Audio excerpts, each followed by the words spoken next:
La nueva alianza prometida por Dios comenzó con obras maravillosas de Dios que se realizaron en el silencio. La primera de todas, la Inmaculada Concepción, que hemos sabido mucho después de que fuera realizada. La siguiente fue la Encarnación. San Ignacio de Antioquía dirá que hay 3 misterios que permanecieron ocultos a la mirada del maligno. Uno fue la virginidad de María, su parto es otro, y, por último, la muerte del Señor. Bueno, la Encarnación la conoció después del cielo, evidentemente, la Virgen María, la primera, y el segundo fue José. José fue introducido en el misterio porque Dios le llamaba a formar parte sin ser protagonista directo, porque él va a contemplar el misterio y va a recibir la misión de ser custodio de Jesús y de María. Él fue enseñado por Dios y el Señor, que había realizado este misterio, le dio a conocer a José la misión que él tenía junto a María y Jesús, que va a ir aprendiendo poco a poco. Luego, San José no es un pegote que tiene que estar ahí pues porque sí, sino que es la figura del prescindible pero necesario. Es decir, no hay nadie imprescindible, solo Dios. Pero Dios ha querido hacer de nosotros necesarios en la historia de la salvación, pero prescindibles. Prescindible, pero necesario. Y ese es San José. Entonces, conocido el misterio, se le dice lo que tiene que hacer. Y lo que tiene que hacer es poner el nombre al niño que va a nacer. Y para ello, evidentemente, antes tienes que acoger a María. No tengas miedo en acoger a María, tu mujer, porque la criatura que hay en ella viene del Espíritu Santo. Y este que va a nacer es Jesús, que significa Yahvé salva, y es Dios con nosotros. Son los 2 nombres que le da al niño. Dios está con nosotros y nos salva. Y San José se despertó, hizo lo que le había mandado el ángel del Señor y recibió a María, su mujer, y todo esto Dios se lo manifiesta a José en sueños. Es decir, que claramente José tiene una manifestación de Dios, aunque tiene que ejercer la fe. ¿De acuerdo?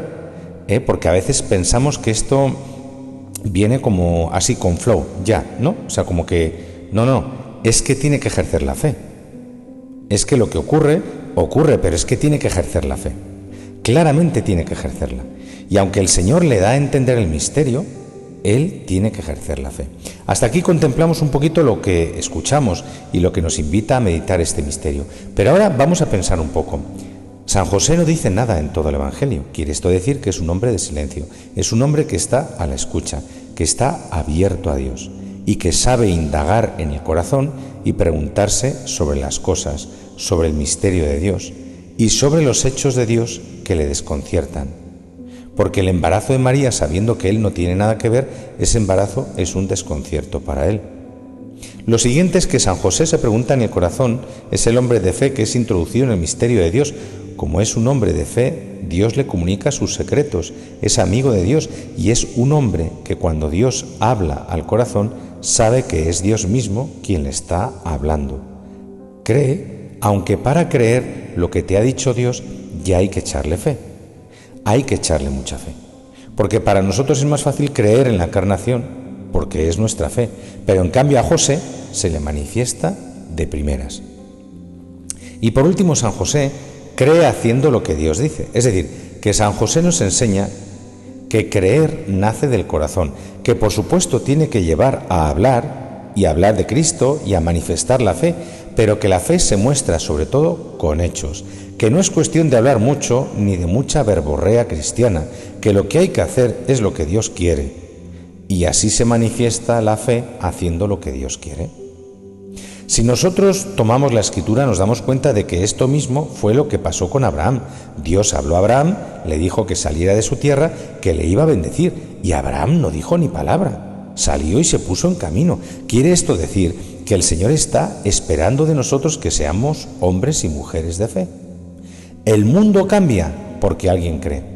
Mesopotamia estaba llena de gente, Dios llamó a uno solo, y gracias a que ese uno solo contestó, nosotros estamos aquí. En Palestina había cantidad de gente, pero solo María y José conocieron el misterio al principio. Luego, claro, vendrá Isabel, Zacarías, Juan Bautista. Dios hace las cosas llamando al corazón de las personas y tenemos que estar atentos a esto para poder vivir la Navidad, porque la Navidad nació porque alguien creía y alguien hizo lo que Dios pidió. Primero María, luego José, y José tiene la vocación de creer y de recibir a María y a Jesús. En la vida cristiana a veces nos hacemos unos líos de miedo. Hay gente que se pregunta muchas veces que quizás esto de la Virgen es demasiado, que somos demasiado marianos los católicos. Pues mirad, es Dios quien dice, acoge a María. Al primero a quien se lo dice es a José, acoge a María, porque si no acoges a María no viene Jesús, que no viene Jesús, hombre. Entonces, nosotros en este camino del Adviento miramos a San José y descubrimos que como San José estamos llamados a recibir los tesoros de Dios, que son María y Jesús, a cuidarlos, a acogerlos, a protegerlos en nuestra vida y a poder custodiarlos en este mundo y poder mostrarlos a las personas. La Navidad tenemos que aprender a vivirla como nos está manifestando la liturgia. Juan Bautista, el gran profeta, José, el hombre de Dios, el amigo de Dios, el justo, el que vive según la justicia de Dios, el que vive según la santidad de Dios. Señor, te pedimos en este día que nos ayudes a acoger a San José en nuestra vida y nos ayudes a mirarle y a aprender de él, a tener su fe, a tener su fidelidad y a tener su amor a María y a Jesús, que como él, Señor, sepamos acogerte a ti y a María en nuestra vida. Feliz día para todos. Amén.